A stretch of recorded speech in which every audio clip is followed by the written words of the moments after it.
And I'm Anders. It's a cheeky extra. I'm feeling a bit tired, so we thought we'd just rally for another little. And I'm going for coffee, obviously. What are you doing, Nige? I'm doing a tea. It's Tea's the World, and this one's from Japan. Okay, Lemon honey green tea. nice combo. Yes, and there's only two tea bags left in it, so I've got one after this. So, uh, yeah, but it's brewed nicely. It's almost ready to drink. Yeah, I've gone for my coffee. I bought with as beans. I've ground it all up into uh, cafetiere style size grind.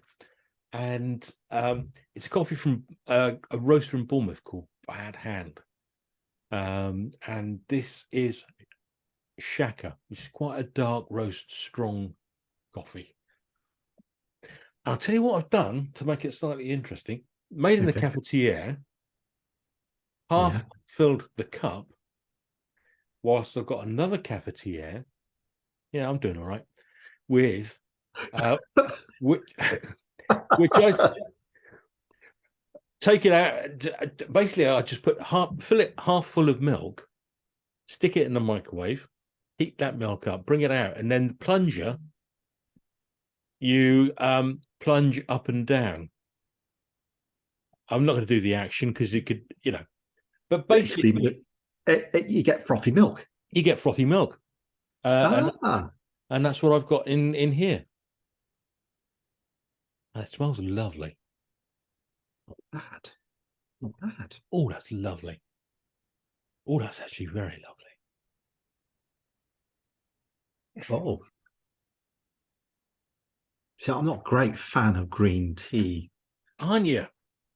And that's probably it is a green tea, but the lemon and the honey are quite low down in the mix. Right. Okay.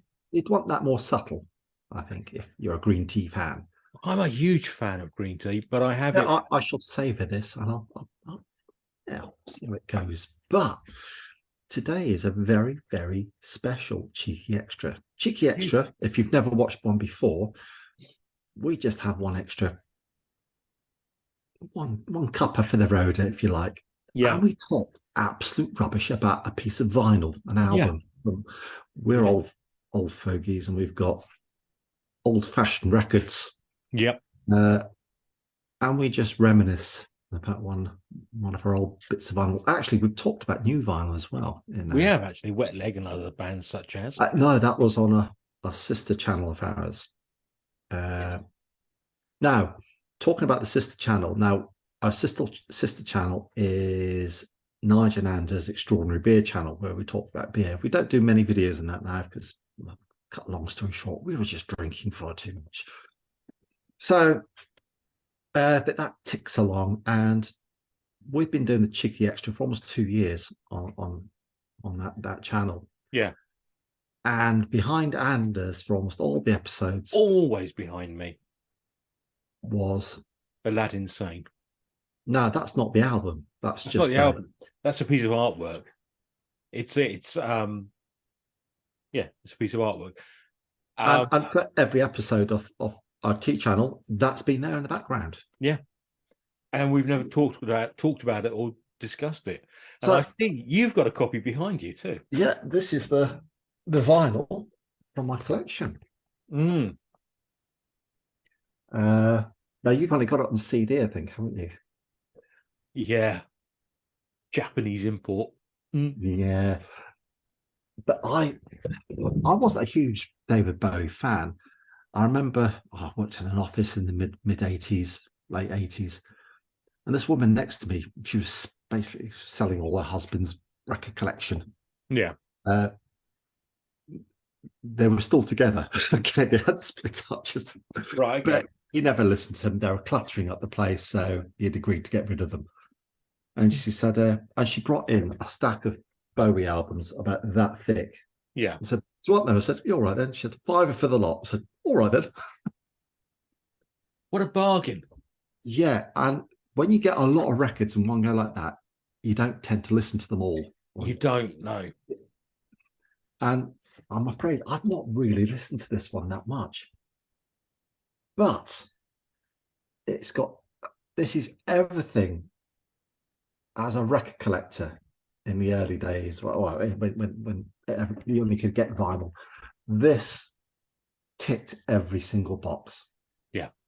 Because it's a gatefold sleeve. Yeah. So you open it up and you've got big picture inside. I'd forgotten that was there. Yes. You've God love got it. the back of the album, Yeah. track listing. Yeah. And okay, I've got to you'll see why, but I've got to read the track listing before I go inside to the album. Right. Okay. The inner workings of the Go on, product. Right, side one. Watch That Man. Yeah. 2, Aladdin Sane. Oh, yeah. 1913 to 1938. 197 question mark. Track 3, Drive-In Saturday. 4, Panic in Detroit. 5, Cracked Actor. Now you flip over to side 2. Yeah. You have Time. Then The Prettiest Star. Yeah. Track 3 on the second side is Let's Spend the Night Together. And then track 4, The Genie. That's the one track everyone would have heard of. Yeah, of course. Yeah. Track 5, Lady Grinning Soul. Oh, that's a beautiful song, that is. And when you've got glasses on like mine, which don't work properly when I'm reading this closely, yeah, there's a bonus track and it says lyrics within. Oh, right. Okay. So you open it up to get the lyrics. Okay. There we have it. Beautiful, beautiful, beautiful. In the old days, you put the album on, you'd lie down in your bed and you follow the words as it's cracking along on the gramophone. But I don't know much about the album. What would you say the high points of the album are? The high points of the album, I think, are one of my favorite tracks, Bowie tracks, is Lady Grinning Soul. Yeah, which is just beautiful. I'm just saying. Panic in Detroit, nice rocky number. Time. I've just seen who the artists were on it. The Mick Ronson. That's when it was. Yeah. Yeah. Do you know what? This is the first appearance of a keyboard player who stuck with him right to the end. Mike Garson. Okay. Who was a jazzy pianist. Well, it's not on here, Isn't he? Mike Garson. No, it's got played by Jay Boulder, Woody Woodmassey on drums. Yeah. Oh no, yeah. Sorry, there's a range. Plus Mike Garson piano. Yeah. Right. Now, how could I doubt you, Anders? You are the encyclopedia of music. I just honestly it's a horrible story, and it doesn't paint Bowie in a good picture. Yeah. It was Trevor Bolder, Mick Woodmansey, and Mick Ronson were all on like the musician union's wage. Yeah. Mike Garson came in and he was paid a huge amount. This is when they're doing tours and gigs and things. That's right. Yeah. And Mike Garson suddenly mentioned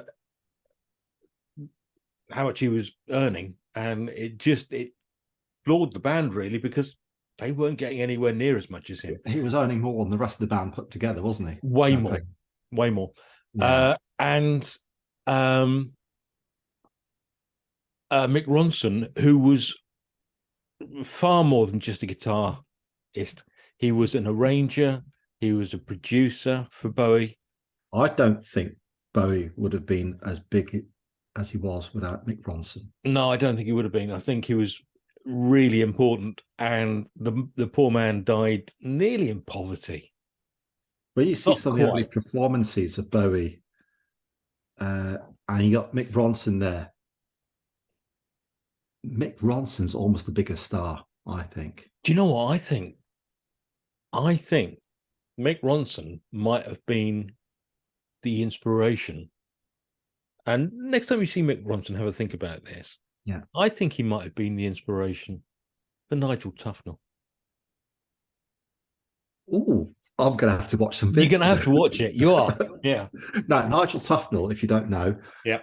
it's from a spoof rock band called Spinal Tap. Yeah. Look that up. It's good stuff. But yeah, that album is an absolute corker. There's Panic in Detroit.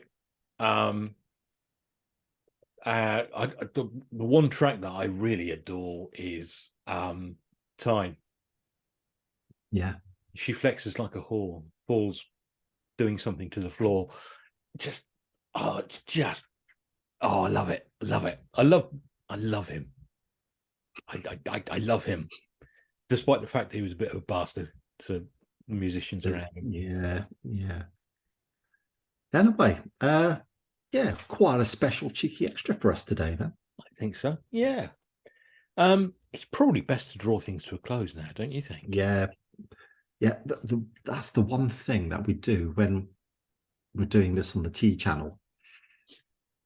We're not drunk. No, we don't keep ploughing on. Yes. So we know when to shut up. So yeah, some of you may disagree. Don't let us know, though. It'll hurt us. No. Yeah. Anyway, look, thanks for watching. If you have got to this far, wow, well done. Thank you. See you next time. Bye. Goodbye.